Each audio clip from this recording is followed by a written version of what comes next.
So they are somewhere between animal sentience and human alien sentience. They are literally a different genre of being.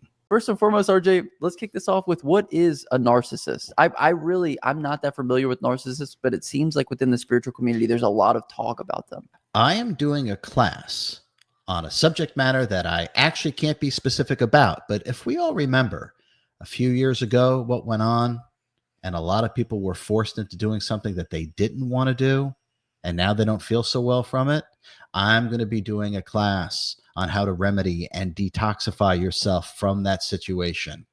I know I have to be vague, but I think you know what I'm talking about. Click on the link below and I'll see you in class. Don't miss this information. Yes. I've done a couple of interviews on what a narcissist actually is. So I'll try to be brief. That probably won't work, but I'll try to be brief. Okay, so I've talked about genres of higher selves. And we are all a projection. I think my octopus is back there. If I had the octopus, the tentacle, you and I are a tentacle or a projection from our higher self.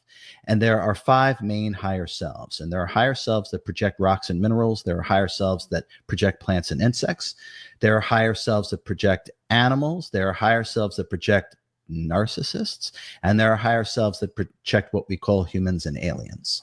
So these are the primary ones. So if you notice what I said in terms of what a narcissist is, it is literally just above the sentience that incarnates within the physical vehicle of what we would call animals.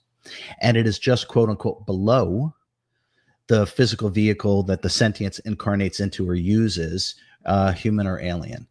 So they are somewhere between animal sentience and human alien sentience. They are literally a different genre of being. Literally different. They're not lacking. That's not, from my perspective, that is not the way to look at it. We wouldn't look at a dog or a horse or a cat or a tree or a flower and talk about what they're lacking. Right? So it's the same with narcissists. They are a different genre of being. As they were created perfectly to play a very specific role. But make no mistake about it. At the core, I'm not talking about way downstream where we have all these different, the malignant narcissists, the covert. This is just the mental amusement park to keep dissecting and compartmentalizing and fragmenting because we don't really understand what's at the core. So we like to play with what's way downstream. Right? Okay. So at the core, they are a very specific genre of being, and they play a very specific role. They are not like I said, the quote unquote average or normal. And when I say average or normal, there's no such thing. But in terms of the level, the amount, or quality of sentience that incarnates within the human form and alien form, they're a significant notch below, and they're here to play a very specific role.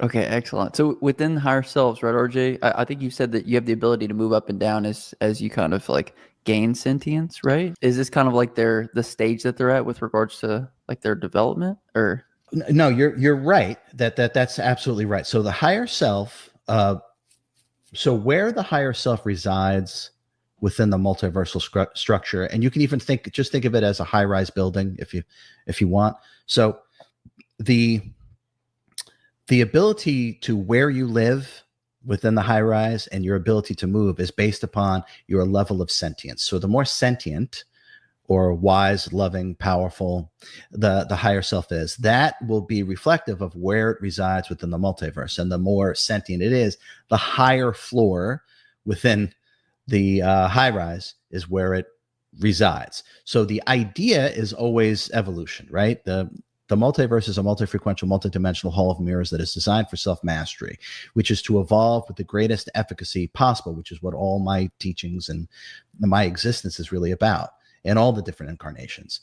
So the idea is for the higher self to keep evolving, to keep deepening its reservoir of love and wisdom, whose subsets are talents and abilities, which allows it to quote unquote rise within the multiversal structure. And that is actually evolution. So then it has access to quote more and more, we'll say, eternal and deeper truths as a way of saying it. It's way beyond that, but as a way of saying it. So the idea is to move up the structure of the multiverse, right? So everything is about its own evolution. And so the projections of any higher self is actually doing that. So that projection, like the tentacle of the octopus, the idea is for this tentacle to evolve itself with the greatest efficacy possible, because the tentacle is an aspect of the higher self.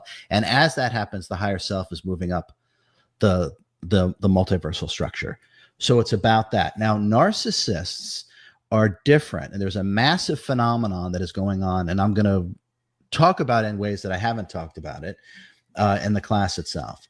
But they're here one time and one time only. They are not evolving through the cycle of incarnation. It's a one-time deal because they play a very specific role. And I'll go, and unlike you or I, if that makes sense, right? So they are an anomaly for a variety of reasons. And like I said, in class, we'll go very, very deep into that. Okay, sweet. RJ, my next question was, are they human? Which I think you said that, they're in a human suit. And this question is a little bit off base from what we're talking about, but if a narcissist can incarnate like in a human body, would it be possible for something with like animal sentience to incarnate in a human body as well? Or would that like a golden retriever could be a person? You know what I mean? Right. Okay. So, all right. When you say a human, okay, no one is actually a human, right? So human is a vehicle. Okay. And we're not the vehicle. It is a suit that temporarily houses the I am, the soul, the sentience, however, the fractal of God, however you want to say that. So no one is actually human. No one is actually from the physical universe, right? Okay. So I want to make sure we understand that, right? Okay. Now, is it possible for the sentience that typically incarnates within human form to incarnate into animal form? No, that is not possible, because the vehicle itself doesn't afford that level of sentience, the proper functionality for that level of sentience. So it would be a big miss. It wouldn't be the proper alignment. Now, so no. Now, that doesn't mean in the cycle prior, the entire evolutionary cycle prior, that higher self was projecting pieces of itself, the solar aspect, into animal form and has graduated. But that happens when we reshuffle the deck, or what we call through like an entire cycle, or a full yuga cycle. So, and I'll get more into that in class. Now, the sentience can temporarily inhabit a physical vehicle that is that is animal form. Temporarily, absolutely, 100% temporarily. But to have an entire incarnation, so in other words, my higher self, just use me as an example, my higher self would never project a piece of itself into what we call an animal vehicle. That vehicle is not in alignment with the level of consciousness and sentience. So we would need a more quote unquote advanced vehicle to match the sentience. So temporarily house or inhabit, yes, without question. A full incarnation, no. But RJ, okay, so you can't go down, right? You can't go down into a lower one, but could a lower one go up? I guess is what I'm asking. And this is way off base, but I'm just my own curiosity. Well, no, it's not off base. So, okay. So my understanding, my direct understanding and experience is that a higher self, okay, let's go back to the octopus because it's easier. Okay. So that higher self, the octopus is located wherever it's located, right? Okay. So its tentacles have the ability, in terms of upwards, have the ability to reach up a dimension and a half to experience there, a piece of it. It cannot itself just jump up that way. It only jumps up so that the key fob to moving about within the high rise is sentience, right? Is love and wisdom, who subsets their talents and abilities.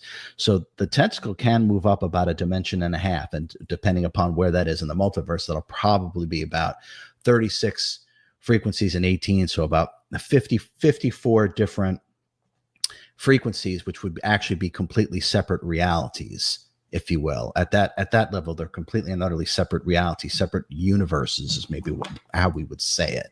It's not really a universe though. So they can reach up.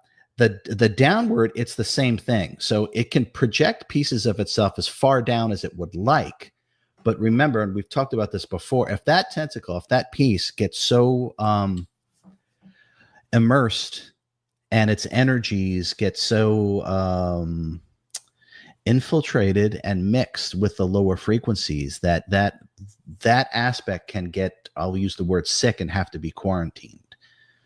So because that way the energies don't completely corrupt the entire higher self.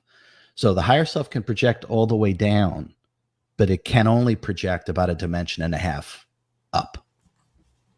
Wow, we're gonna need some visuals for this, RJ. I'm a very visual learner, but anyway, I should have brought the octopus over. I didn't know we were going to get into this, but yeah. My friend, if you haven't realized it, I am severely shadow banned. They do not want what I talk about and what I share going out anywhere. So what does that mean? It means it's up to you. Like, subscribe, and share these videos.